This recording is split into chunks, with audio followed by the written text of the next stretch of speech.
السلام عليكم ورحمة الله وبركاته. ده الجزء الثالث، عامل كومبريشن تيست دلوقتي عشان اتأكد ان الانجن الموتور الميكانيكا بتاعته سليمة، ما فيهوش اي مشاكل في الفالف او في الهيد سلندر جاسكت. ده الكومبريشن جيج بتاعي. دي المقاسات المختلفة. السبارك بلاج اللي بيركب في العربية دي 14 ملي. 14 ملي هو ده. بحطه في نمرة واحد دلوقتي. طبعا العربية دي هايبرد، فهيبقى لها طريقة مختلفة شوية. مش لازم عشان ادورها بالسكانر. مربوط تمام. نحط الجيج.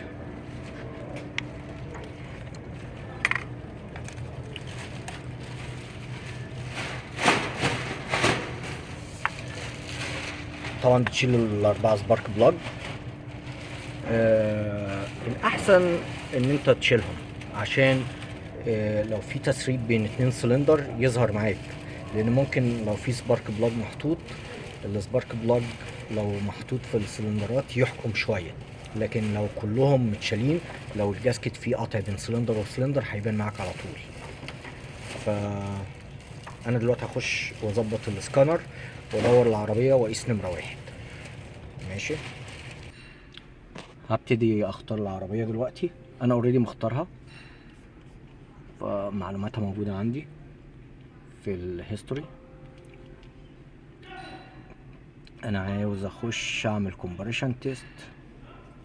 انا دلوقتي ظابط على واحد، معايا الورقه اهو، سلندر نمبر 1 2 3 4، ومعلم على 3 اللي فيه المشكله عشان اقارنه، وبعد كده اقارنه المفروض يبقى كام. انا لسه الصراحه ما بصيتش المفروض يبقى كام. هنخش على باور ترين، باور بالانس، تيست مود، مس فاير تيست، اجنيشن. اتمنى ان يبقى عندنا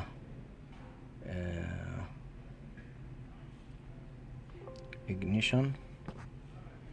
الخطه اتغيرت يا جماعه، معلش، عشان السكان تولز ده ما فيهوش كومبريشن تيست زي التويوتا. كنت فاكر التويوتا زي التويوتا الهايبرد، لان عمري ما عملته صراحه، فهيتعمل مانوال، ممكن ندور العربيه عادي. فانا دلوقتي حاطه في نمره 4. انا قست نمره واحد اوريدي، حوالي 180 حاجه زي كده، بس انا عندي الجيج فيه مشكله، يعني تقريبا 180 مقدم حوالي، ده 200 بي اس كام، حوالي مقدم 25 بي اس اي.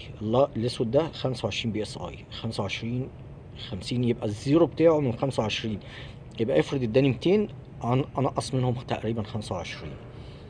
فانا هقيس نمرة 4 دلوقتي. خش. طبعا انا فاكر كل السبارك بلاج. كل اللي بعمله هدوس بنزين الاخر، واول ما اجي ادور الموتور هيدور. الموتور الكهرباء هيدور الموتور بتاعي العادي.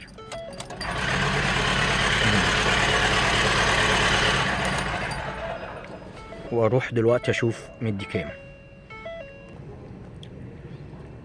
نمرة 4 مديني 175، وبين 200 نقص 25 تقريبا، 100 هترجع على 175 تقريبا. 175 مديني 175، لان تقريبا 100 يا لانه تقريبا على ما بين 180 تقريبا 180. هو هنجيبها بالتقريب، لان انا صراحه الحاجات دي ما بقالي مده ما بستعملهاش، الكومبريشن جيج والكلام ده.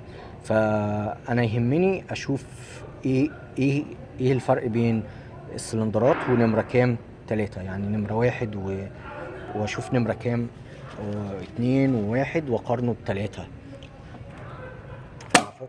المفروض كنت احطه دلوقتي في نمره 3. نقول تقريبا 175، وهو في النص بين 200 و 175، نقول 180 يعني. مش عارف احسب. المشكلة ان انا في دماغي مليون الف حاجة.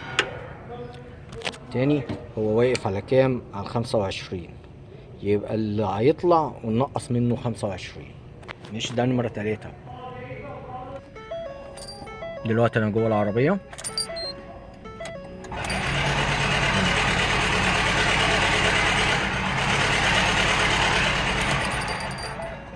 اطلع اشوف دلوقتي ارى كام. قاري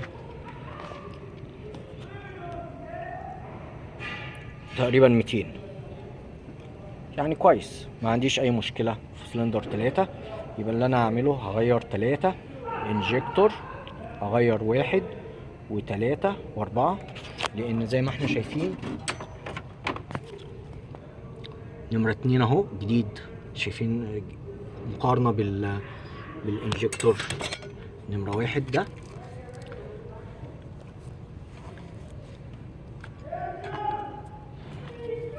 انا عاوز اوريكم الفرق، باين ان هو جديد عموما.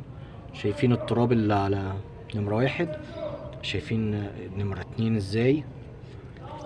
فهغير انا، وده نمرة 3، ده 2 لسه، ده 3 3. يبقى هغير 1 و3 و4، وبعد ما اغير الانجكتور هبقى ارجع لكم في الجزء الرابع ونشوف، نعيد التاني التيست بتاع المس فاير، ونشوف الفرق بعد تغيير الانجكتور. هغير مع الانجكتور الفيول فلتر، فلتر البنزين، عشان اضمن ان عندي السيستم نظيف. السلام عليكم، نشوفكم ان شاء الله في الجزء الرابع.